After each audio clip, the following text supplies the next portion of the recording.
Hello everyone, this is शोभित तिरवान और आज के इस वीडियो में हम बात करने वाले हैं आपके क्लास 10th के टर्म 2 के बारे में। कैसे हमें अपनी शुरुआत करनी है, कौन कौन से रिसोर्सेज हमें यूज करने हैं, क्या हमारा भैया जो सब्जेक्टिव हो चुका है अब टर्म 2 इसमें हमें क्या क्या मेन पॉइंट्स ध्यान रखने हैं वो आप सभी के साथ डिस्कस करूंगा।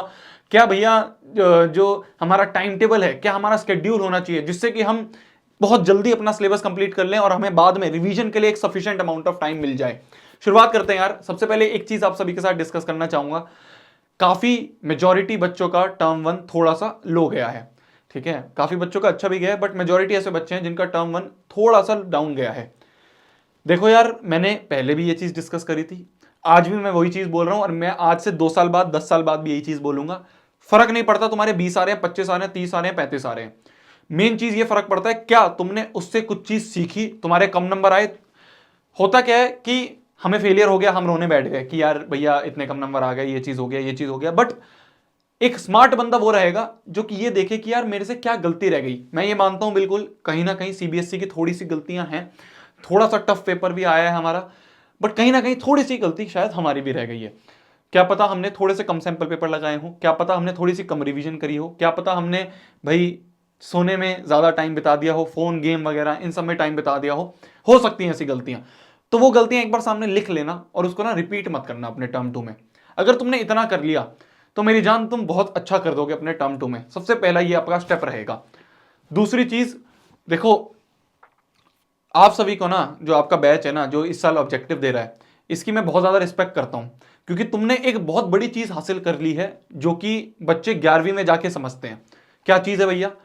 तुम सभी ने ना एक चीज समझ ली। जब हमारा टाइम था, हमें याद है 20-25 नंबर की तो डेरिवेशंस आती थी, तो हम वो रट लेते थे।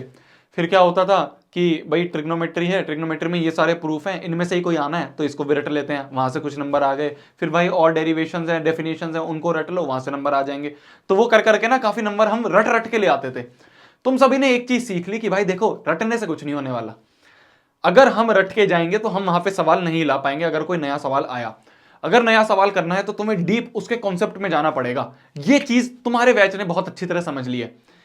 मैं यार एक चीज आप सभी के साथ वापस यहां पे मैं आपको थोड़ा सा फ्यूचर दिखाना चाहता हूं आपका, ठीक है। आपके पास टाइम हो तो बहुत ध्यान से सुनना, चाहे आप 1x 2.5x 2x पे देखें, 1.5x पे देखें, बट ध्यान से सुनना। जब एक बच्चा 11वीं में जाता है ना, मैं आप सभी को आपका फ्यूचर दिखा रहा हूं, ठीक है। मैं यहां पे रेफरेंस लूंगा एक साइंस स्ट्रीम की, क्योंकि मैं साइंस से हूं। शायद कॉमर्स और आर्ट्स में भी ऐसा ही होता है, ठीक है। मैं साइंस का हूं तो मैं इसलिए साइंस के बारे में ज्यादा आप सभी के साथ डिस्कस कर पाऊंगा, बट है हर एक के लिए यही बात।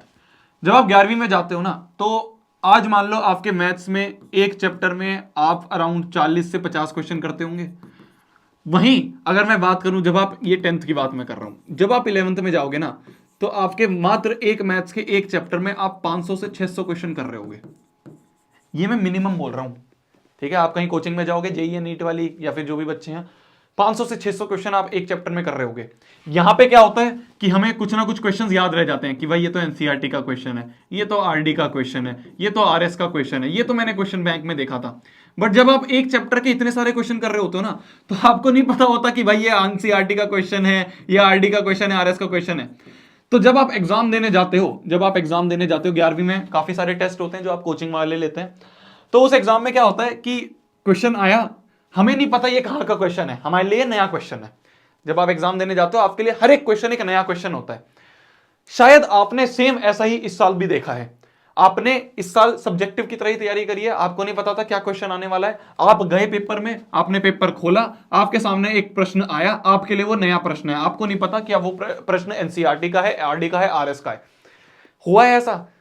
तो तुम एक नए सवाल को टैकल करना सीख चुके हो, जो कि बच्चे 11वीं में आके सीखते हैं। मैं खुद अपनी बात बताऊं, मैं 11वीं में गया यार, मैंने देखा कि भाई पहला चैप्टर हुआ, मैंने कहा अरे पहला चैप्टर हुआ है, चलो ऐसा करते हैं, इसके सारे फॉर्मूले रहते हैं, फिर उसके बाद इसकी जितनी भी हमारी शीट हमें दी गई थी 500-600 क्वेश्चन सारे एक बार कर लेता हूं। टेस्ट होगा तो एक बार वापस देख के जाऊंगा, फिर दूसरा टेस्ट होगा तो वापस देख के जाऊंगा। नहीं होता ऐसे। कभी भी आपको, आप कोई भी एक कॉम्पिटिटिव एग्जाम 11वीं में जाके दोगे, 12वीं के बाद दोगे, उसमें कोई भी सवाल आपको दिखा हुआ नहीं मिलेगा, वो सारे सवाल नए के नए सवाल होंगे। तो वो चीज तो आपने अभी एक्सपीरियंस कर ली। तो आप सोचो आप कितने अहेड हो अपने प्रीवियस बैच से, और आगे वाला बैच अगर ऑब्जेक्टिव नहीं देगा तो उनसे। आप एक चीज सीख चुके हो। पहली चीज आप ये सीख चुके हो कि रट्टा मारने से कुछ नहीं होगा। अगर आप रट्टा मार के जाओगे तो आपसे नया सवाल नहीं लेगा। पहली चीज आपने ये सीख ली। दूसरी चीज आपने जो सीखी है वो ये सीखी है कि भाई देखो, हमारे लिए हर एक सवाल एक नया सवाल है। हमारे लिए हर एक सवाल एक नया सवाल है। ये चीज आपने अभी सीख ली ना 10th में। आप 11वीं में जाके, होता क्या है कि जब भी आपके सामने एक फेलियर आती है ना, तो वो शॉर्ट टर्म के लिए हमें ऐसी लगती है कि यार कुछ गलत हो गया है, कुछ गलत हो गया है। बट जब हम लॉन्ग टर्म में जाते हैं ना, तो हमें वो चीज पीछे कहते हैं ना, कनेक्टिंग द डॉट्स, तो आपको लगेगा यार ये चीज मेरे साथ 10th में हुई थी और इसकी वजह से ना मैं बहुत कुछ चीज सीख गया। तो अब मेरे को 11वीं में इतनी मुश्किल नहीं आ रही जितनी कि और बच्चों को आती थी। समझ रहे हो मेरी बात? तो ये आपके सामने एक बहुत बड़ा पॉजिटिव चीज मैं कह सकता हूं जो आपके निकल के आई। नंबर यार कहीं फर्क नहीं पड़ते। मैं तुम्हें साफ बताता हूं, मेरे 95% आए थे क्लास 10th में। कौन पूछ रहा है मेरे? नहीं पूछता कोई। अब सीधा पूछते हैं कि भाई क्या चीज करते हो, है ना, क्या चीज आप ये, अब क्या आपके, अब मैं कॉलेज में जाऊंगा, मेरे से ये पूछेगा कोई, यार अपनी 10वीं के नंबर बता, 10वीं के टर्म 1 के नंबर बता। अच्छा तू इस वाली कोचिंग में पढ़ता था, इस वाली कोचिंग के इस वाले टेस्ट के बता क्या नंबर है। कोई नहीं पूछता। शॉर्ट टर्म में हमें वो चीज दिखती है, बट बाद में वो चीज नहीं फर्क पड़ती। आप एट द एंड क्या चीज कर रहे हो वो चीज मैटर करती है। क्या मेरी बात समझ में आ रही है? हाँ। अब आगे हम बढ़ते हैं टर्म 2 के लिए। हमें टर्म 2 में यार थोड़ी सी और दम लगा के मेहनत करनी है। क्यों मेहनत करनी है मैं समझाता हूं। देखो, ये एक सर्कुलर था, याद है आपको, दिया गया था सीबीएसई की तरफ से कि टर्म 2 में ये होगा, टर्म 1 में ये होगा, जब सीबीएसई ने सब चीज बदल दी थी। तो उस समय का ये सर्कुलर है। तब आपको ये चीज दी गई थी कि भाई देखो, आपके जो टर्म 2 के एग्जाम है, वो जो आपके टर्म 2 के एग्जाम है, ये 50% सिलेबस पे होंगे। आपको पता है मार्च से अप्रैल में होंगे, मार्च अप्रैल के बीच में होंगे। जो आपका पहला वाला था, जो आपका ये टर्म 1 के लिए लिखा था, इस टर्म 1 वाले में लिखा था नवंबर से दिसंबर के बीच में होंगे। और कब हुए? दिसंबर में हुए, मतलब नवंबर एंड में हुए। तो इस तरह से हम ये मान सकते हैं कि ये जो आपके टर्म 2 के एग्जामिनेशन होंगे, ये आपके मार्च एंड में या फिर आपके अप्रैल के स्टार्टिंग में होंगे, अप्रैल के स्टार्ट में होंगे। ये चीज हम यहां से कंक्लूजन निकाल सकते हैं, क्योंकि टर्म 1 में ऐसा हुआ। मैं यहां पे कुछ फाइनल नहीं बोल रहा हूं यार, सीबीएसई का मन करेगा तो वो जाके फरवरी में भी ले सकता है, बट ये मैं एज्यूम कर रहा हूं कि ऐसा ही होगा, मार्च एंड में होगा या फिर आपके अप्रैल के स्टार्ट में होगा। तो मोटा मोटा हमारे पास इस समय, अगर कोई बच्चा 15 दिसंबर को देख रहा है, तो अराउंड अपने पास 3.5 महीने हैं। हम उन 3.5 महीने को 2.5 महीने ही मानेंगे। क्यों? क्योंकि हम बाद का, मैं चाहता हूं कि आप ज्यादा लिखने की प्रैक्टिस करो, क्योंकि सब्जेक्टिव पेपर है और काफी सारे सैंपल पेपर लगा के जाओ। तो हमारे पास अराउंड 2 से 2.5 महीना है। क्या भैया कम है? बिल्कुल कम नहीं है। कैसे करेंगे ये चीज मैं आपको बताऊंगा। पेपर जो होगा वो आपका 2 घंटे का होगा, ये चीज हमें पता है। और साथ ही साथ ये हमारा एक डिस्क्रिप्टिव क्वेश्चन पेपर होगा, जिसमें कि आपके केस बेस्ड क्वेश्चन होंगे, शॉर्ट आंसर्स होंगे, और एक लॉन्ग आंसर क्वेश्चन जो होते हैं, जैसे हम 9वीं तक देके आ रहे थे, वो चीज है।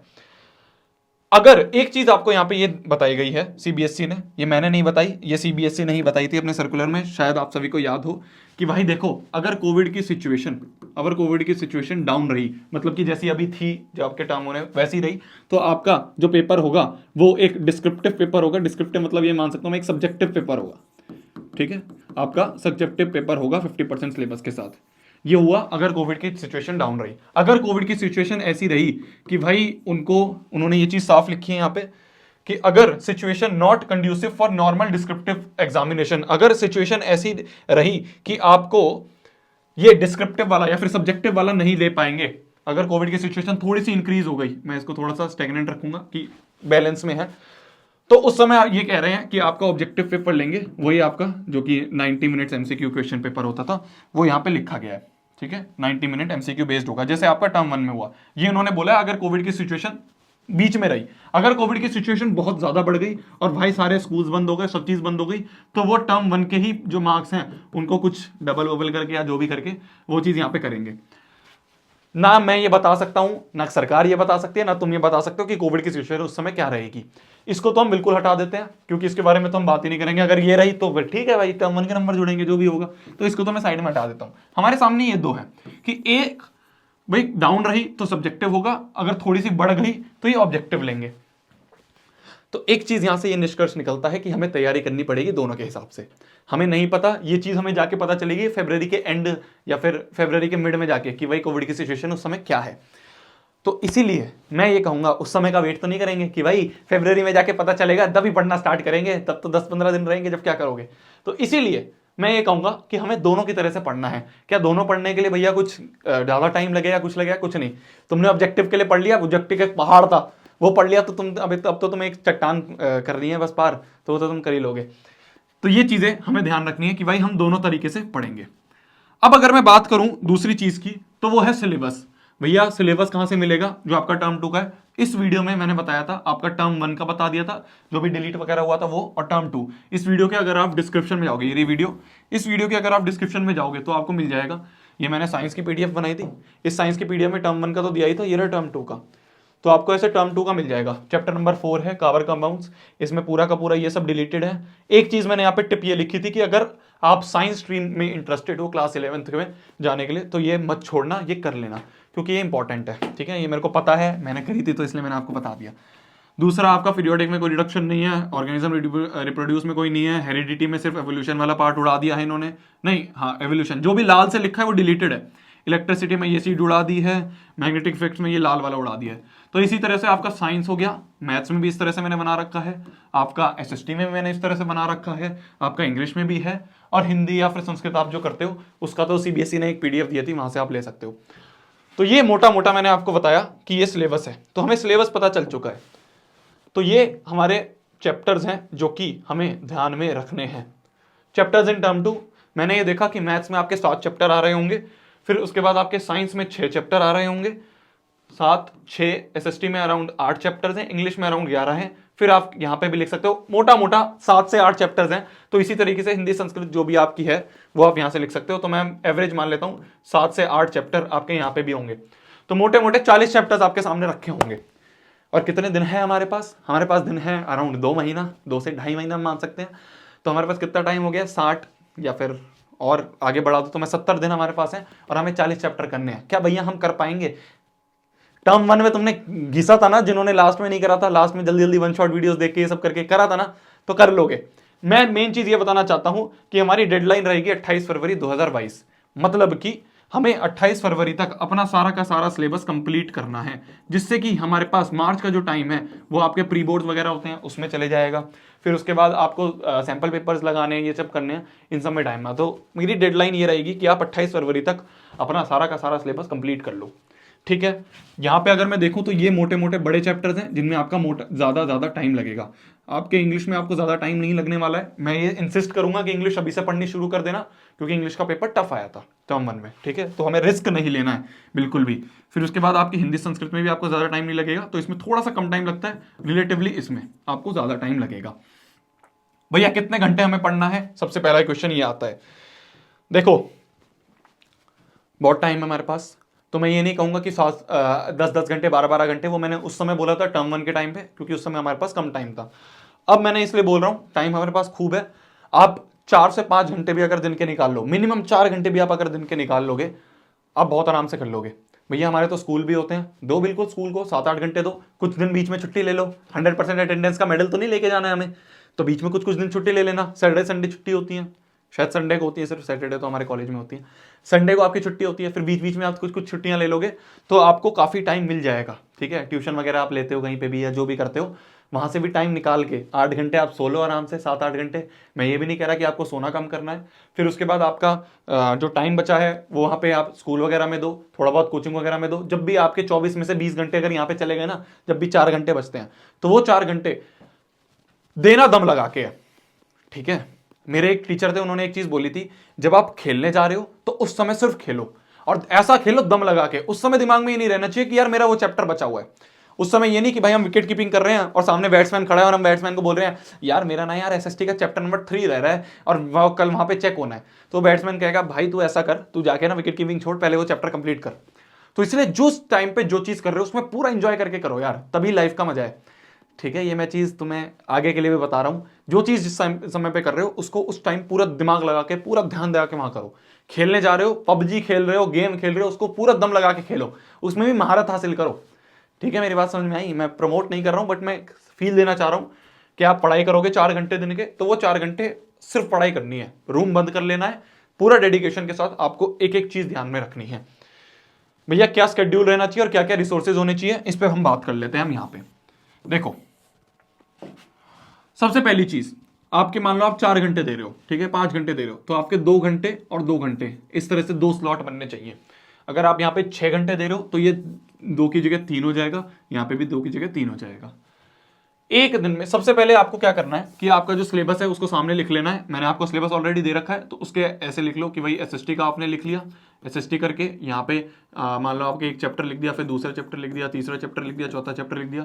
फिर आप क्या कर, मैथ्स है, मैथ्स के बाद आप यहाँ पे एक चैप्टर लिख देंगे, यहाँ पे एक चैप्टर, यहाँ पे एक चैप्टर, यहाँ पे एक चैप्टर। ऐसे ही साइंस में आपने ऐसे ऐसे करके चैप्टर लिख दिया, ऐसे ही आपने इंग्लिश में, और ऐसे ही आपने आपके संस्कृत या फिर हिंदी जो भी है उस तरह से आपने जितने भी चैप्टर्स हैं 7 8 10 चैप्टर्स हैं वो सारे लिख लिए।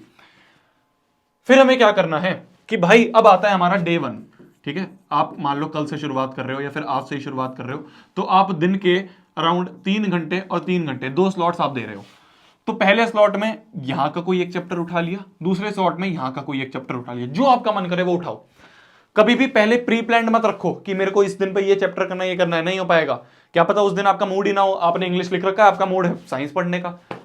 उस दिन आराम से सुबह उठेंगे, देखेंगे सामने, अच्छा मेरा ये चैप्टर बचा है और ये चैप्टर बचा है, तो चलो आज इसका ये ले लेता हूं और इसका ये ले लेता हूं। तो यहां पे एक ये लिख लिया और एक ये लिख लिया। फिर आप भाई डे 2 में अगर दूसरे दिन उठे तो उस दिन भाई ये मान लो कंप्लीट हो गए, तो इसको ऐसे कट मार दिया। फिर ये एक यहाँ का उठा लिया, एक हमने यहाँ का उठा लिया, फिर यहाँ पे लिख लिया और यहाँ पे लिख लिया। और इस तरफ से हम हर एक चीज को, कभी भी पूरे दिन एक चैप्टर नहीं पढ़ना, ये सबसे बड़ी भूल होती है। आपने ये चीज एक्सपीरियंस भी करी होगी, एक दिन पूरा एक चैप्टर आप पढ़ोगे तो आप, क्या होता है कि मैं आपसे बोल दूंगा तुम्हें पूरे दिन नाचना है, तुम नहीं नाच पाओगे। मैं बोल दूं पूरे दिन तुम्हें गाना है, नहीं गा पाओगे। तो ऐसे ही एक सब्जेक्ट को पढ़ते पढ़ते बोर हो जाते हो, तो आपकी प्रोडक्टिविटी लो हो जाती है। हमें प्रोडक्टिविटी क्या करनी है, लो हो रही है तो उसको वापस उठा दो। कैसे उठा दो, ये चैप्टर में लो होती जा रही है तो ऐसा करो यार, मैथ्स पढ़ते पढ़ते बोर हो गए, चलो इंग्लिश उठा लेते हैं, तो इंग्लिश उठा गई, वापस प्रोडक्टिविटी बढ़ गई। तो ये अपने माइंड को ना खेलना होता है इसके साथ। तो ऐसे हम करेंगे, फिर उसके बाद इसे कट करते रहेंगे। तो ये चार्ट जो है ये आपके टाइम सामने टेबल के सामने लगा हुआ है, ये जब ऐसे कट होता हुआ दिखेगा ना, ऐसे कट हो रहा है, ऐसे कट हो रहा है, ऐसे कट हो रहा है, ऐसे कट हो रहा है, ऐसे कट हो रहा है, तब एक कॉन्फिडेंस भी आएगा। ठीक है, माइंड के साथ खेलना है। ऐसे ही हमने फिर डे 3 में उठे, सुबह उठे, उठ के मन करा यार चलो आज इंग्लिश पढ़ते हैं, ठीक है, ज्यादा मूड नहीं है मैथ्स पढ़ने का, इंग्लिश और ऐसा करते हैं एसएसटी उठा लेते हैं, तो वो हमने पढ़ लिया। इस तरह से हम करेंगे। ये आपका हो गया पूरा स्केड्यूल। भैया रिसोर्सेज क्या यूज करने हैं, देखो आप में से कई बच्चे होंगे जो कि कहीं ना कहीं बैच में होंगे, कहीं ना कहीं आपने पेड कोर्स वगैरह ले रखा होगा, और कुछ बच्चे हैं जो कि कहीं पे फ्री पढ़ रहे होंगे। दोनों की बात मैं करूं तो आप सभी का जो पहला स्टेप रहता है, या तो आप कहीं से वीडियो लेक्चर देखते हो या फिर आपकी लाइव क्लासेस चल रही हैं, तो आप या तो कहीं पे लाइव ले रहे हो, या फिर कहीं पे वन शॉट देख रहे हो, या फिर कहीं पे कोई भी वीडियो लेक्चर ले रहे हो। आराम से पढ़ो उसको, साथ साथ अपने नोट जरूर बनाओ, साथ ही साथ अपने नोट जरूर बनाओ। क्या भैया टर्म 2 के लिए आप नोट्स नहीं दोगे, दूंगा, बट बिल्कुल स्टार्टिंग में नहीं दूंगा। मैं आप सभी को स्पून फीड नहीं करवाना चाहता, मैं चाहता हूं कि आप उस चीज को सीखो कि कैसे बनाते हैं। मैं आपके कॉलेज में साथ तो नहीं रहूंगा, जब उस समय नोट्स बनाने होंगे, उस समय तो एक दिन में एक एक पूरा सब्जेक्ट उड़ाना पड़ता है। मैं ये चाहता हूं कि आपको सिखाऊं, उस समय दूंगा जिस समय आपकी पूरी नीड होगी। ठीक है, इस समय आपके पास टाइम है, आप खुद भी बना सकते हो, तो मैं ये नहीं कहूंगा कि यार मैं ले यार तू मेरे ले ले और तू अपने आप इसको कर ले। नहीं, स्पून फीड करना नहीं है मेरा मेन एम, तुम सभी को नंबर दिलवाना नहीं है। मेरा मेन एम है तुम सभी से मेहनत करवाना, जिससे तुम मेहनत करना सीख जाओ, और साथ ही साथ तुम सभी को स्मार्ट बनाना। ये दोनों चीजें जो है कि जब भी होंगी जब तुम ये चीज खुद करोगे। भैया बट हम नोट्स बनाने में कुछ ऐसा तो दे दो जिससे मैं रेफरेंस ले लूं कि मेरे नोट्स में सही बना रहा हूं नहीं बना रहा। बिल्कुल तुम रेफरेंस ले सकते हो यार, मैंने लास्ट ईयर आप सभी के जो सीनियर्स हैं उन सभी के लिए बनाए थे। आप प्लेलिस्ट पे जाओगे, प्लेलिस्ट में जाने के बाद ये साइंस के जो नोट्स हैं, इस साइंस के नोट्स में आप जाओगे, हर एक चैप्टर के यहाँ पे नोट चले हुए हैं। ठीक है, लास्ट ईयर वालों के थे, इनको मैं अपडेट करूंगा, कुछ टाइम लगेगा जब मैं आपको इनको दे दूंगा, बट उसके लिए वेट नहीं करना कि भैया जब अपडेट करेंगे जब करेंगे, नहीं, अभी टाइम है, खुद बनाओ। जब आप खुद अपने हाथ से लिखोगे उस डेफिनेशन को, तब उसको अच्छी तरह आप समझ पाओगे। तो आपने अपने नोट्स बनाए, साथ में जो मैंने नोट्स दे रखे हैं उनको साथ में रख लो। ठीक है, पीडीएफ खोलो अपने फोन में, रख लो, और उसमें देखते रहो कि भाई कुछ एक्स्ट्रा चीज तो नहीं लिखी भैया ने, तो उसको अपने नोट्स में और उतार लिया, तो उसको अपने नोट्स में ऐड कर लिया। ठीक है, सारे यहाँ पे मिल जाएंगे। इनमें इस प्लेलिस्ट में कुछ ना हो तो ये वाली जो वीडियो है इसके डिस्क्रिप्शन में मिल जाएगा, बायो के कुछ नोट्स इस वाले में है। इस तरह से अगर मैं बात करूं आपसे, ये हो गए आपके साइंस के। एसएसटी के जो नोट्स हैं बाकी चैप्टर्स के जो आपके टर्म 2 के लिए होंगे, वो एक एसएसटी की स्ट्रेटेजी वीडियो बनाई थी मैंने, ये वाली हाउ आई स्कोर्ड 95, इसका डिस्क्रिप्शन में लिंक दे दूंगा। इस वाली वीडियो के अगर डिस्क्रिप्शन में जाओगे तो आपको सारे के सारे चैप्टर के नोट्स मिल जाएंगे, तो उसको आप रेफरेंस में ले सकते हो। तो आपको क्या करना है, सबसे पहली चीज है नोट्स बनाने हैं। ठीक है, अपने नोट्स बनाओ, खुद के नोट्स बनाने हैं, ओन नोट्स, प्लस रेफर कर लेने हैं जो मैंने दे रखे हैं, उनको आप रेफर कर लोगे।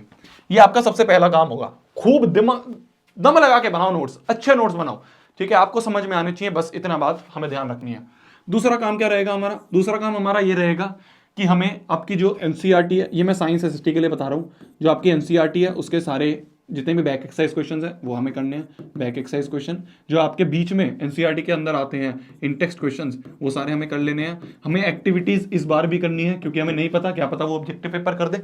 साथ ही साथ हमें जो आपका एग्जाम्पलर है, एग्जाम्पलर हमें जरूर करनी है। एग्जाम्पलर के कुछ क्वेश्चन डायरेक्ट उठ के आए थे टर्म 1 में, तो वो हम इसलिए करेंगे। ये चीज हो गई। प्रीवियस ईयर क्वेश्चन अभी मैंने नोट्स में कुछ डाल रखे हैं और बाकी मैं और दूंगा भी, तो अभी थोड़ा उसको होल्ड पे रख सकते हो, उस समय हम कर लेंगे जब मैं दूंगा, ठीक है। तो इस तरह से हमने ये चीज कर ली। मैथ्स में एक चीज मैं आपको कहूंगा, टाइम आपके पास है, मन करे तो आरडीआर आरएस में से एक कर लेना। मैंडेटरी नहीं है, ठीक है, जरूरी नहीं है कि उसको करना ही है, बट एक आपकी ना प्रैक्टिस हो जाएगी, आप और दम लगाना शुरू कर दोगे। भाई थोड़ा सा सोना कम कर दो, 2 घंटे सोना कम कर दो, उसको आरडीआरएस में दे दो, तो आपका ही फायदा है, ठीक है। अगर हो सके मैं यहाँ पे मैंडेटरी नहीं है ये, बट अगर आप आरडीआरएस में से कोई भी एक, आरडीआरएस में से कोई भी एक उठा के कर सको तो आप ये कर लेना। इन 3 स्टेप्स में आपको हर एक चैप्टर करना है।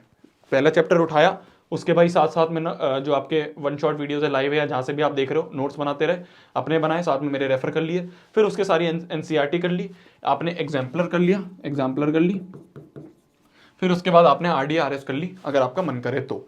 ये आपके स्टेप्स रहेंगे हर एक चैप्टर के। भैया अभी कोई क्वेश्चन बैंक सैंपल पेपर, अभी तो पहली चीज़ रिलीज ही नहीं हुए, तो अभी मैं नहीं कहूँगा कहीं से भी लो, जब रिलीज हो जाएंगे सारी पब्लिकेशंस के जो मेरे को सही लगेंगे वो आपको यहाँ पे आके बता दूंगा चैनल पे, ठीक है। तो चैनल को सब्सक्राइब वगैरह जो भी है वो कर देना। ये चीज़ आपकी हो गई। क्या हमारी रिसोर्सेज रहेंगे, कोई भी एक्स्ट्रा बुक लेने की, कोई भी चीज़ करने की जरूरत नहीं है, हर एक चीज़ यहाँ पे मैं प्रोवाइड कर ही दूंगा आपको।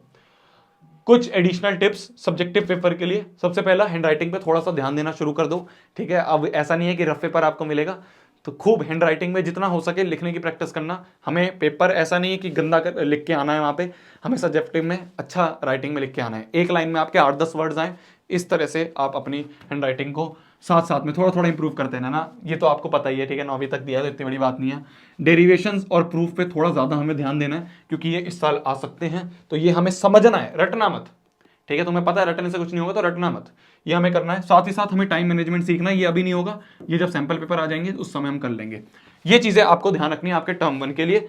अभी ये बिल्कुल ही ओवरव्यू वाली वीडियो थी, इसमें मैं ज़्यादा डीप नहीं गया, हर एक चैप्टर पे, हर एक सब्जेक्ट पे, हर एक चैप्टर हर एक सब्जेक्ट के लिए डीप एक अलग अलग वीडियोस मैं लाऊंगा, जैसे हम टर्म 1 के लिए लाई थी, जब मैं नोट्स निकालूंगा उस समय और अच्छी तरह हम समझाएंगे। अभी अपना शुरुआत कर दो, ठीक है।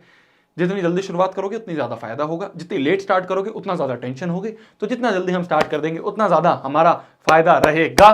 तब तक के लिए भाई पढ़ना है, फोड़ना है, कहर मचा देना है और आग लगा देनी है। जाओ यार पढ़ो, टर्म 1 जो हो गया है उसको उठा के ना ऐसे दिमाग में से, जो कहते हैं ना चैप्टर कट कर दिया, उड़ा के फेंक दो, बस। उसकी जो गलतियां लिख ली एक पेज में सामने, उसको दोहराना नहीं है, बस इतना ही काम था टर्म 1 का, खत्म। उससे बहुत कुछ सीखा, उससे बहुत कुछ नंबर गवाए हमने, बट जो हुआ अच्छे के लिए हुआ, हमने हटा दिया। अब हम टर्म 2 के लिए पूरा फोकस्ड है, अब टर्म 2 को अच्छा हम स्कोर करेंगे। Bye bye, take care, bye bye, चलो जाओ पढ़ लो, बाय।